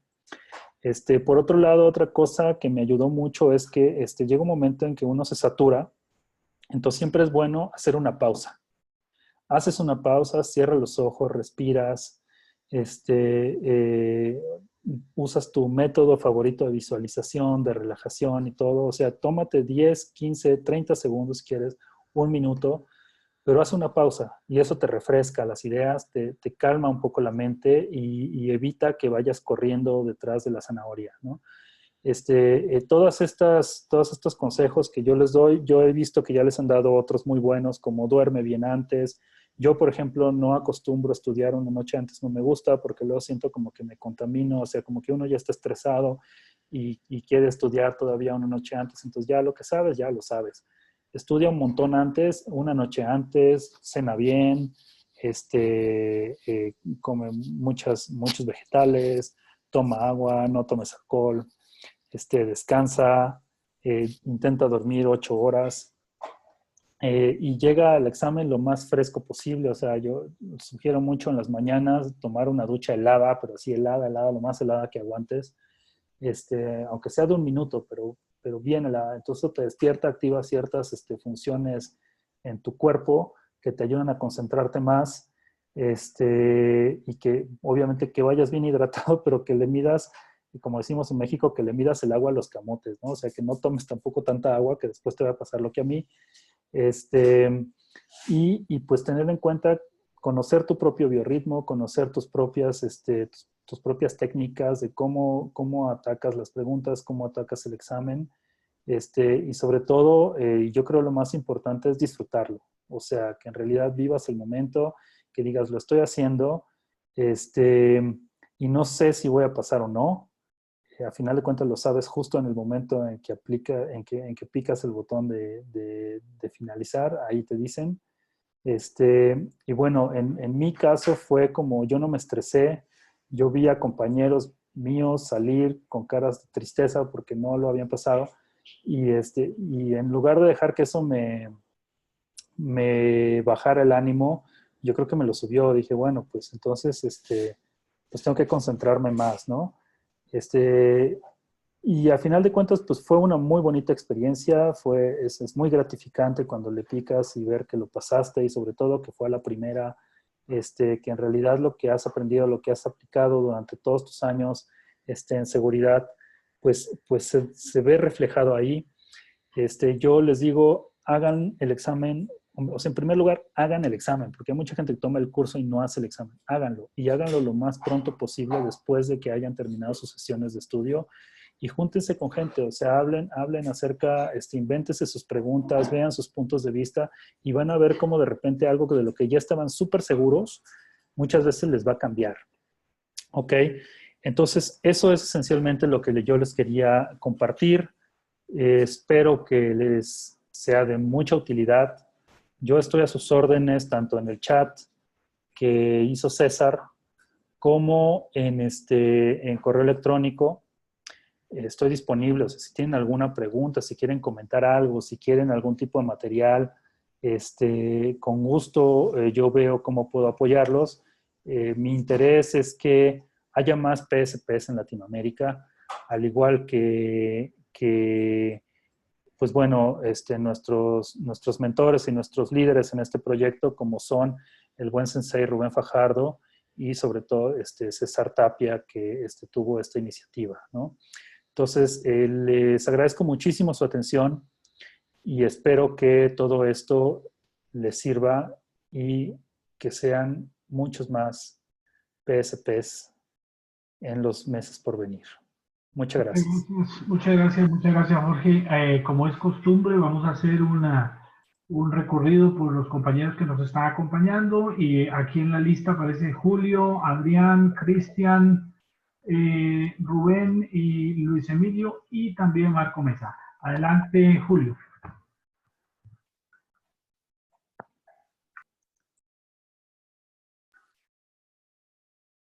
Adelante, Julio.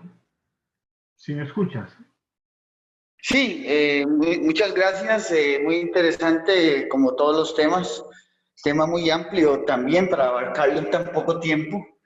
Pero sin embargo, muy agradecido y por los tips también para hacer el examen. Muchas gracias. Para servirte, Julio. Muchas gracias. Adrián. Claro, gracias César por el espacio y estimado Jorge, muchas gracias por la dedicación de esta presentación, sumamente amplia, sumamente completa y con información muy valiosa y también con algunos consejos que van a ser de mucha importancia para este examen. Agradecerle a Jorge por este espacio y este tiempo que nos ha brindado. Cristian, buenas noches. Adelante, Cristian. Bueno, aquí ya Rubén sabe este dicho, pero creo que Cristian está peinando la muñeca. Adelante, Rubén. Suele pasar, amigos. Jorge, pues muchísimas gracias. Creo que ha sido una muy buena, extensa, pero brillante exposición. Lo único, señalarles, como lo pueden ver, lo han estado viendo a lo largo de estos 5 o 6 sesiones, que realmente, bueno, esto no es fácil. Para muchos de ustedes que ya son CPPs, por ahí tenemos a Cristian, el propio César, y creo que Adrián Bermúdez también ya es CPP. Técnicamente o teóricamente, se supone que deberíamos, como CPP ya pasaste esta parte, ya debiste haber estudiado esto. Pero reitero aquello que les decía acerca de que La diferencia entre el CPP y el PCP es que el CPP es una alberca de 50 metros de largo, pero de 70 centímetros de profundidad, mientras que el PCP es una alberca de 3 metros de largo, pero 5 de profundidad. Son mucho menos temas, pero más profundos. Y bueno, Jorge Albarrán, como un gran experto en esto, les ha discurrido muy fácilmente algunas cosas. Muchas gracias, Jorge, creo que es brillante. Y bueno, felicito también al grupo por mantenerse. Todos quisiéramos tener 100 horas para estudiar con ustedes, pero bueno, poquito a poquito y vamos complementando. Muchas gracias por la invitación y seguimos. Vamos a intentarlo de nuevo. Cristian Carballo, adelante. Si terminó con la muñeca. No, pues está todavía joven Carballo, imagínate. La muñeca. Vamos, Luis Emilio, adelante. Para finalizar con Marco y con Ronald. Muchas gracias, Jorge. La exposición realmente enriquecedora en cuestión a lo puntual, ¿no? A lo puntual de la información. Las preguntas no solamente sirven para hacer un repaso mental de lo que vas estudiando, leyendo, sino son un factor moral cada vez que le das al bull, ¿no? Así es que muchísimas gracias, excelente la presentación y adelante con todos los compañeros. Gracias, Jorge. Marco. Gracias, Jorge. La verdad que el material bastante enriquecedor y bastante voluminoso. Un tema muy lleno de información, definitivamente bastante complicado comprimirlo, pero es un buen soporte para todos nosotros. Así que muchas gracias por tu valioso entrenamiento de hoy. No duda que tenemos todavía mucha tarea que recorrer, así que gracias por motivarnos. Ronald, adelante. Ronald es uno de los que estuvo estudiando con CES Perú y bueno, igual que ya algunos de nosotros ha pasado por este material y especialmente Ronald que ya lo ha visto por segunda vez. Adelante. ¿Cómo está, señor? Gracias. Muy buenas noches. No, a Jorge, muchas gracias. Excelente material. Creo que el dinamismo, como manejó la presentación, excelente. Ese formato de las preguntas, muy, muy interesante como trabajó esa presentación. La verdad, muchas gracias por la presentación, Jorge. Vamos a aprovechar más bien la experiencia que nos deja Jorge acá y bueno, si nos lo permite Jorge, seguramente que en las próximas presentaciones nuestras y formas de estudio vamos a utilizar ese método que me gustó muchísimo, porque confronta de una vez el material con el ejercicio de pensar en la pregunta. Si nos permites utilizarlo, sin estar obviamente lastimando o lacerando propiedad intelectual, pero sí nos gustaría aprovecharlo. No, adelante. Saben, estas preguntas en realidad son preguntas que yo me inventé y no son para nada preguntas que me aparecieron en el examen o algo así. Entonces, bueno, la presentación es para ustedes.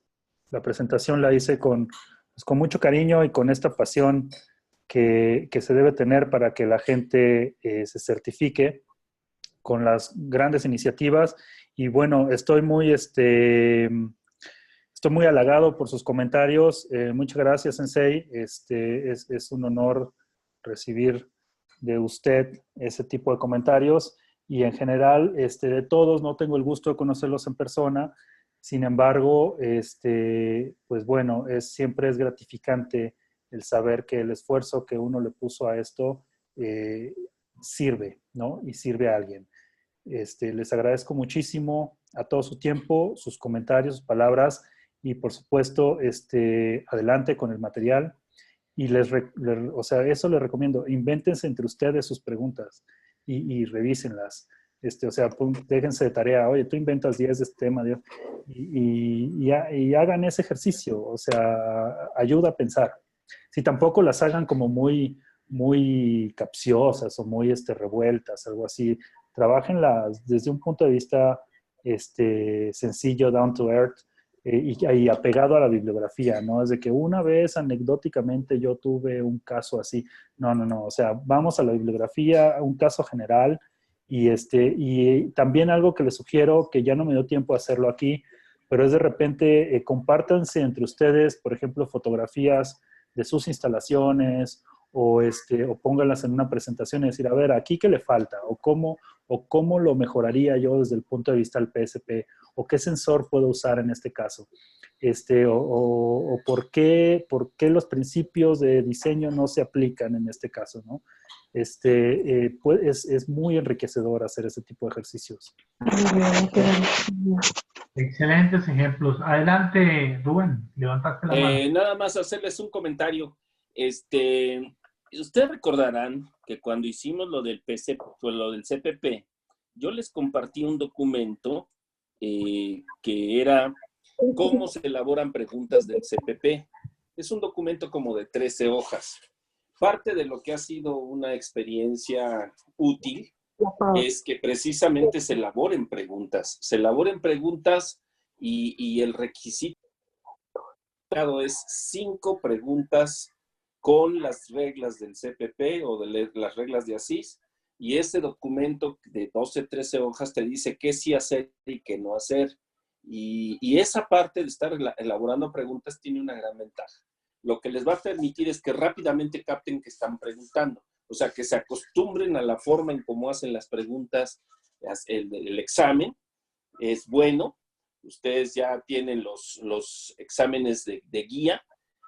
Creo que han estado trabajando inclusive con la guía anterior de PSP. No sé, César, si me lo confirmas. La guía original de PSP, la antigua. Sí, es correcto. Esa guía trae 8 temas y cada tema trae un examen. Me imagino que ya los aplicaron. Bueno, bajo esa técnica y bajo el documento que yo les di de cómo se elaboran preguntas de examen de certificación, un ejercicio fundamental es que hagan las preguntas, mínimo 5 preguntas por cada tema, señalando obviamente cuál es la fuente y la respuesta adecuada, y hay que hacer las 3 distractores, que tienen que ser distractores, no confusores, para que esto funcione. Entonces, esa nomás sería mi recomendación, que vayan trabajando en eso. Muy bien, excelente. Excelente, entonces, bueno, a todos, muchas gracias, buenas noches y muy, muy contento en realidad por el resultado del tiempo. Son las 9:53 de la noche, vamos a terminar con esta grabación en este momento. Y bueno, yo les avisaré cuando ya esté colgada a disposición de todos. Les agradezco y muy buenas noches nuevamente. Que descansen. Muy buenas noches, que descansen. Gracias a todos, hasta luego. Gracias, buenas noches. Buenas noches a todos.